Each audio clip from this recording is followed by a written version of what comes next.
Dolphins fans, welcome to Dolphins Today. I am Will Scott. We got some injury updates to discuss on today's show. We learned a lot from Mike McDaniel's press conference earlier today.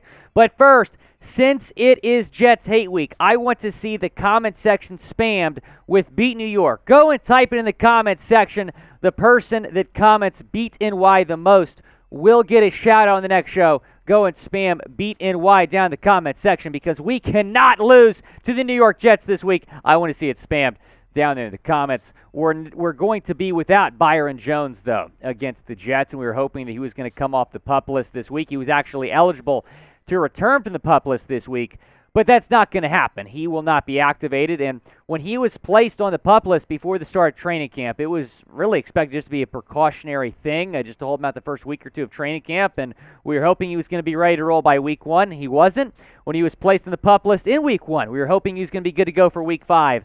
That did not happen. So if you're still on the PUP list before the start of the regular season, you have to miss at least the first 4 games. It's now week 5. He's still not back. Mike McDaniel confirming that this morning. Here's what he said, according to Marcel Louis-Jacques, who is the ESPN NFL Nation reporter for the Fins.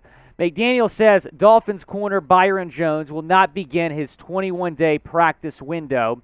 His recovery from off-season Achilles surgery is, quote, not progressing as fast as we hope. So the 20-day window he's referring to there is they can practice up to 21 days while remaining on the PUP. Not only is Jones not coming off the PUP list, he's not going to be practicing with the team this week, and McDaniel saying he's not progressing as fast as they would like, which makes it sound like to me that there's been several setbacks, because when he had this Achilles surgery back in April, I believe, he was expected to be back by the start of training camp. He wasn't ready by the start of camp. He wasn't ready at any point in camp. He wasn't ready for preseason games. He wasn't ready for the regular season. Now he's not ready by week 5. That's alarming to me, and it feels like there's been some setbacks in this process. What is your concern level with Byron Jones' injury? Scale it 1 to 10 down in the comment section. We're in week 5 of the season. He is still not back. By the sound of it, he might not be back for the foreseeable future because he's not going to begin that 21-day practice window. Scale it 1 to 10 down in the comments. Let me know what you're feeling here about Byron Jones. Here's what Mike McDaniel added, and here was the full quote. He's not progressing as fast as we hoped from the spring. There hasn't been a major setback. I wouldn't put a dude on the field until there's stability. We'll keep addressing it. It hasn't had to do with a major setback. That could change anytime, day by day, week or week. So maybe not a major setback, but perhaps some minor setbacks along the way for Byron Jones, which makes me even more grateful for Kader Kohou. I mean, thank goodness for Kader Kohou. I mean, you get this guy as a UDFA. He wasn't even drafted. Keep that in mind. You get him as an undrafted free agent. He's been starting for Ute Corner, has had some pretty significant reps, and he's played very well with those reps. Josh Hoots, sorry if I mispronounced that name, but he's one of my favorite followers on Twitter, said this: rookie corner Kader Kohou ranks 10th amongst NFL cornerbacks, according to PFF. He is their highest graded rookie defender in the league.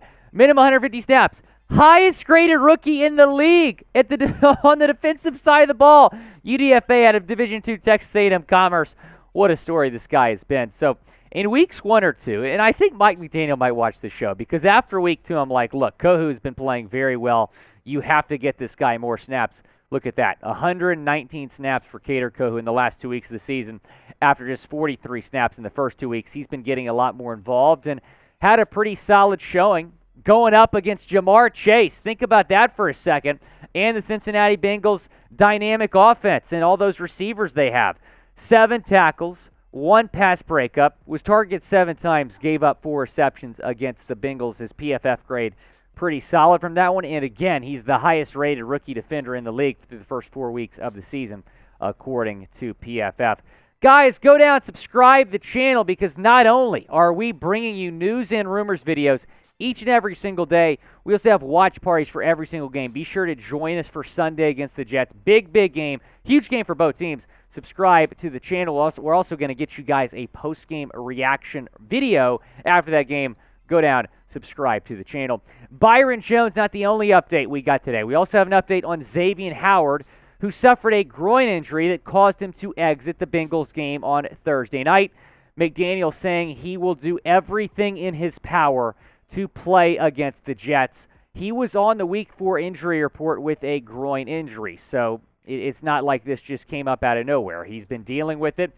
He was questionable for that game in Cincinnati. He ended up playing and then suffered a groin injury that caused him to leave the game. So we don't know anything more on X at the time. We'll continue to keep you posted throughout the week. But McDaniel's saying that he's going to do everything he can to play. So sounds like X is questionable. Keion Crossen is also questionable, according to Mike McDaniel, for Sunday with what McDaniel called an upper leg lower glute injury. So you have Byron Jones, still not back. X is questionable. Keion Crossen is questionable.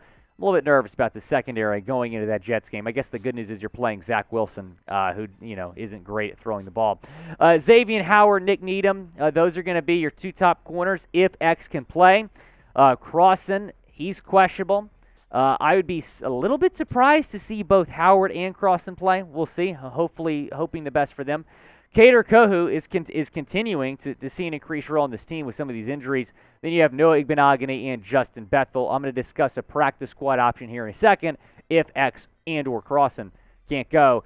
But first, I want to tell you about our good friends over at BetUS, because if you go to chatsports.com/bet and use promo code Dolphins125, you're going to get a 125% deposit bonus. What does that mean? That means if you put $100 in, you're going to get 125 additional cash to bet with. Great deal. Take advantage of it. And surprise, surprise, Vegas disrespecting the Dolphins again.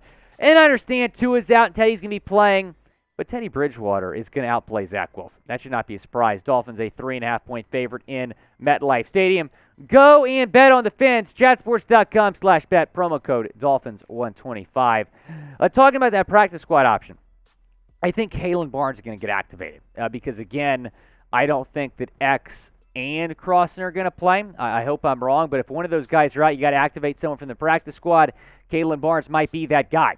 He signed with the Dolphins practice squad after being cut by the Panthers as part of the 53-man cuts. 7th-round pick out of Baylor in this past draft, and he was the fastest player in the draft, ran a 4.2 4.40. You know, the Dolphins on both ends. I love those fast guys, Channing Tindall, Jalen Waddle, Tyreek Hill. I mean, the list goes on and on. So Kalen Barnes, I want to see him play. I think he's got a lot of potential. His upside is there, so I want to see him play on Sunday if X or Crossen cannot go. But he would probably be the guy called up from the practice squad if one of the Dolphins' corners are out. Are you confident right now in Miami secondary? You're not going to have Byron Jones for the coming weeks probably. X is questionable. Keion Crossen is questionable. Are you confident in Miami secondary right now? Type Y for yes or type N for no. Down in the comments section, go down, chime in. Let me know what you think about the Dolphins secondary. And be sure to go subscribe to the channel, youtube.com/Dolphins News. That's the sub link right there. Also want to provide an update on Tua Tagovailoa because Mike McDaniel talked about him earlier today. Here's what he said. The only thing is about the health of the human being. It's a change in routine for him. He loves being around his teammates. It's another example of having honest, forthright communication with the medical staff. He will be around as long as it doesn't adversely affect him. He's a captain of this team. We want him to be present as much as he can, but not only at any sort of cost to his process in getting himself healthy. I know if he's able, he'll be around as much as he can. So who knows, maybe Tua will travel with the team to New York on Sunday if he's feeling okay. McDaniel's saying he wants to have Tua around the team, and I'm sure Tua feels the same way. But talking about Mike McDaniel for a second, because he has been, what I feel like, unfairly scrutinized on social media, in the national media. It's been sad to see McDaniel being scrutinized to this level. McDaniel was asked about that. Here's what he said. Marcel Louis-Jacques asked Mike McDaniel if it's any harder to ignore outside noise when that noise calls his character into question. He said it's the opposite, actually. And that'd be, quote, crumbling if any of those concerns about his character integrity come from inside the Dolphins organization. So Mike McDaniel, with the quote there, kind of talking about it. But look, in regards to Mike McDaniel, and a lot of people are criticizing him for playing Tua, Rex Ryan has come out and criticized him.